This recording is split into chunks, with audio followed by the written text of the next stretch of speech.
One of these teams is going to punch their ticket to the Western Conference Finals. Curry's hurt, though, Coach. Something grabbed him.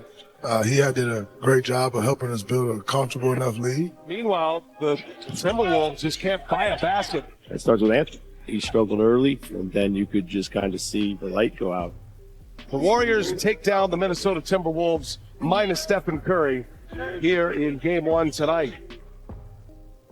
Steph Curry out tonight for Game 2 with a hamstring injury, but Golden State's been here before. That is, without Steph in the playoffs. They're 9-3 all-time in postseason games that he's missed. But of course, all 12 of those came in 2016 and 2018 when the team was a juggernaut. There's no Kevin Durant or prime Klay Thompson walking through the door. Our own young Masuk is in Minnesota covering the Golden State Warriors. And a little bit of a surprise, players don't always speak after they're injured. Steph Curry did earlier today, What did we learn?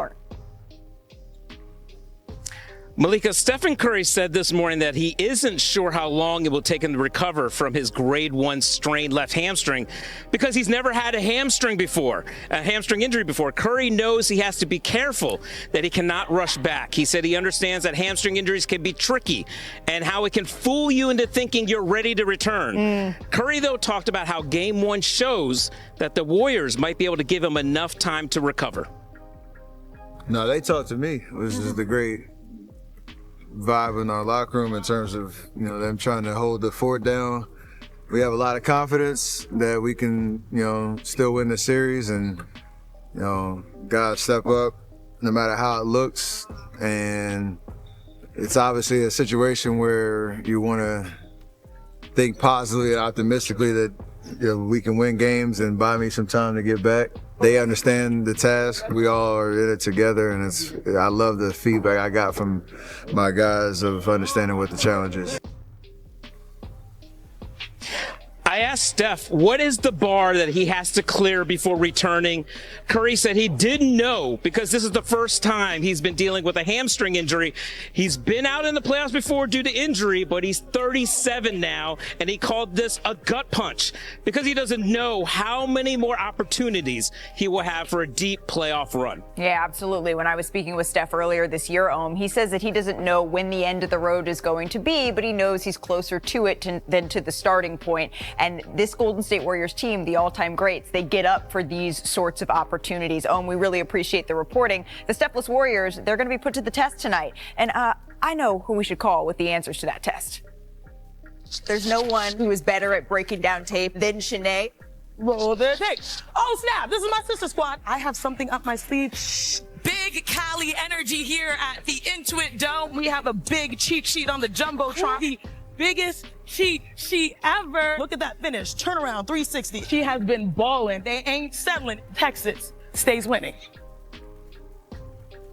Let me talk nerdy to you. Without Steph Curry the next few games, the Golden State Warriors are truly the underdogs, but I would not count them out just yet. Different jersey, but same playoff Jimmy. Let's take last game, for example. Between scoring or assisting, Jimmy Butler accounted for all 100% of the Warriors' fourth quarter points versus the T-Wolves. And I'll show you, it's not just scoring. He had 20 on the night. It was his assists. He had 8 assists. Now watch this. He's so good drawing too. This time he has a good matchup defensively for the T-Wolves and Jaden McDaniels. He attacks the baseline, draws Naz Reid, and gets it to Kuminga. Necessary buckets for Kuminga.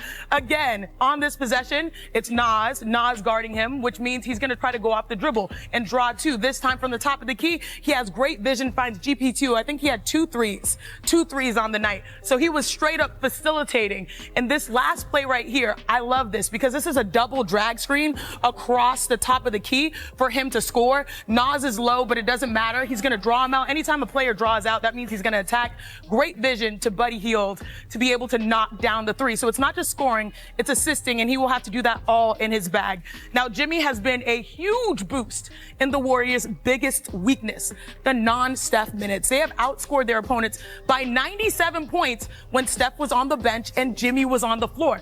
For context, before the trade, they were minus 91 when Steph was resting. So if Golden State can steal another game, it will be behind this man. I guess we can call him Batman. But it does still feel like an enormous task, right, Chiney, without Steph Curry to be able to get this done, especially because I fully expect this Timberwolves team to be firing on all cylinders. It was a gut punch for them in game 1. What can the Warriors do here? How can they stay in this, Danny? I don't think there is much. It's hard for them. They just, without Danny's Steph. just a ray of sunshine today. Sorry, today. These teams, these injuries are really killing the playoffs, and it sucks to see Steph out right now.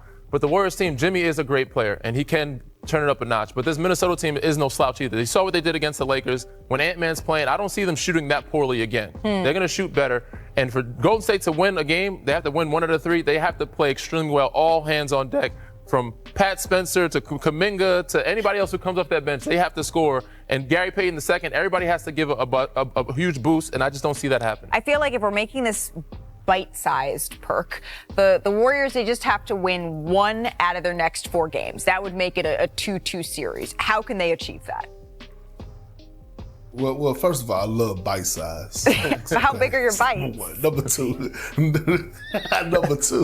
Number two, Danny, I disagree with you, okay? The playoffs has been one of the greatest postseasons that I've seen in the last 5 years. I understand the injuries, but they still been phenomenal. Number 3, all eyes on Buddy Hield for me.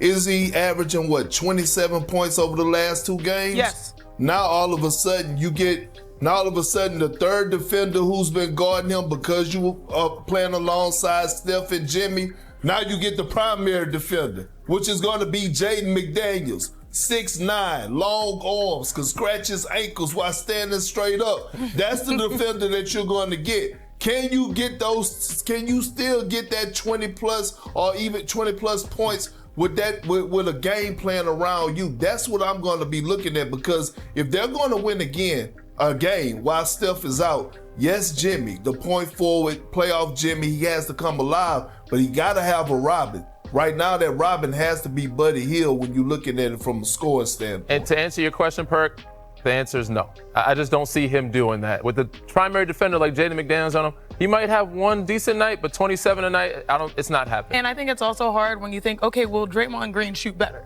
Starting Than the he game. did in game 1? That's my point. So, you're playing the law of averages, right, which makes it a little bit more difficult. I think we saw this. We talked about this on the prep call earlier. We saw what happened when, the third best defender, everything switches around. We saw it for the Los Angeles Lakers when Austin Reeves all of a sudden had the Timberwolves' third best defender on him, which is a better third best defender than on any other team. Things start to get real serious real quick. And Minnesota, they're going to clamp down here because they're hoping to avoid being the third team to go down 0-2 at home this round. Chris Finch, he had some strong opinions on what went down in game 1. Take a listen. On defensive rebounding, they do a lot of fouling, holding, shoving, pushing, and tackling Rudy. That's clear. We'll send a bunch of those clips into the league. In fact, I'm not sure I know another player in the league with Rudy's pedigree that is allowed to be physically beaten on the way he is. We'll certainly try to take justice into our own hands whenever we can. I think it's the nature of physical sport. But by the same token, my God, you should see some of these clips. They're just it looks like pulling guards and linemen out there just taking shots at Rudy. Don't worry, Chris Finch. Our detective Dave McMenamin is on the case. He's covering the Timberwolves side of this series, and we just heard him say that they are taking things into their own hands, justice into their own hands. What should we expect from Minnesota tonight, Dave? Yeah, Malika, to borrow a word from Chiney, he was vehement about how much he felt like the Warriors were playing outside the lines, basically making illegal contact that wasn't seen by the referees. And really, it's getting to the issue of the rebounding. The Warriors won the boards battle 51-41 in game 1, and they had 18 offensive rebounds, which led to open kickouts to guys like Buddy Hield. When you look at the stat sheet and you see that Buddy Hield and Brandon Podziemski combined for 16 rebounds, and Jaden McDaniels, Julius Randle, and Naz Reid combined for 12, that's a problem for the Wolves. Now, obviously, it's not just going to be the referees and the officiating to try to get them back into this thing. Dante DiVincenzo told me that they had a full accountability film session yesterday where no one was safe in that room. And, the result of it was people like Jade McDaniels saying, we don't need to worry about the refs. I need to do better and get more than 4 rebounds myself. And that is resulting in them saying, you know what, tonight, that we're not going to leave it up to the fate of the referees. Dave McMenamin, thank you so very much for stopping by NBA Today. Perk, with that as the backdrop, what do you want to see from the Timberwolves tonight? What you smiling about? Hold on. Get him, Perk. Say Ruley getting tackled and he's getting beaten. Like, man, what? This is a crime scene. Man, stop it. This is what it's about, man. You in the trenches. You 7'2".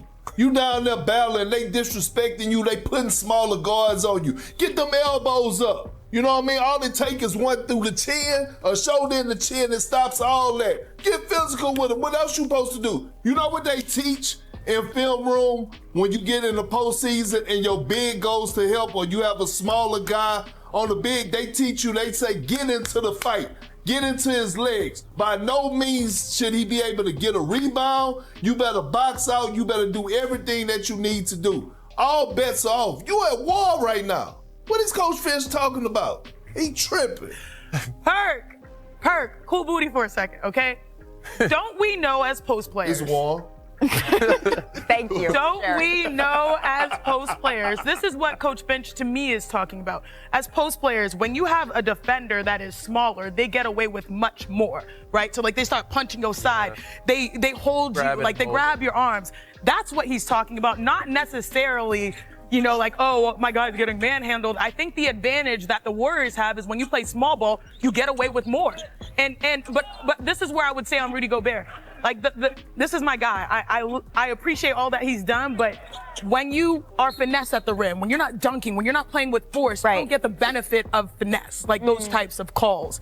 And so that's the only issue there. But Perk, I feel like we're speaking the same language. Yes, for sure. Especially against guys that are 6'4", 6'5". They're going to do everything. Brandon Podziemski out push you in the paint. You got to find a way to get low, get the wide base, use your elbows like Perk said, find a swim move. They call some offensive fouls, but you got to be able to take offensive foul to set the tone. This might be silly, but Perk, I guess your advice to Rudy is if Podziemski's doing all these crazy things to keep you back, you just got to send a message once and just sort of, hey, you can't play with me. That's what I feel. I'm not saying that, but I just don't look in the playoffs I feel like this playoffs bring me back to 1995, 1996. Right, the physicality of it. And I want to keep it that way. Like, I don't want the coaches to start complaining. No, you're in the war.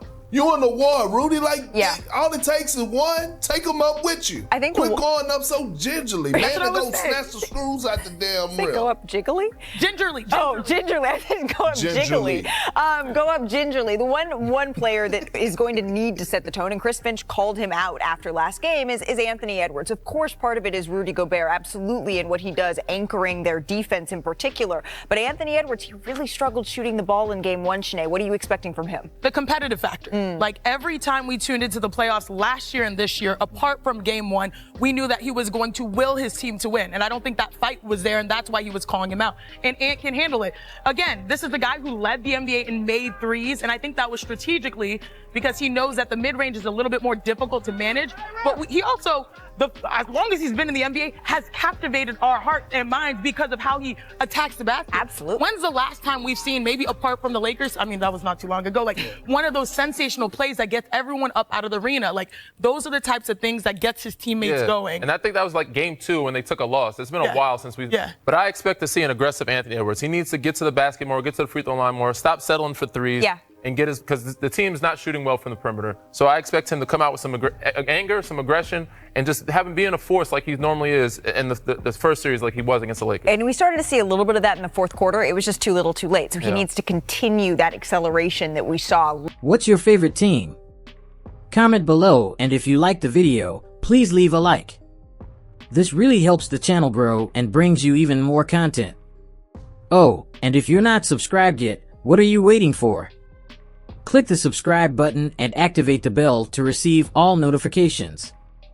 With each game, we notice that the NBA is getting more competitive every day, and all the teams are looking for reinforcements to win the championship. And only here can you follow your favorite team daily with incredible content from different sources. Here on the channel, there are new videos every day with analysis, curiosities, and the best moments in basketball. That's it for today, folks. Thanks for following along. The NBA doesn't stop, and neither do we. Until the next video. NBA, the passion that connects us.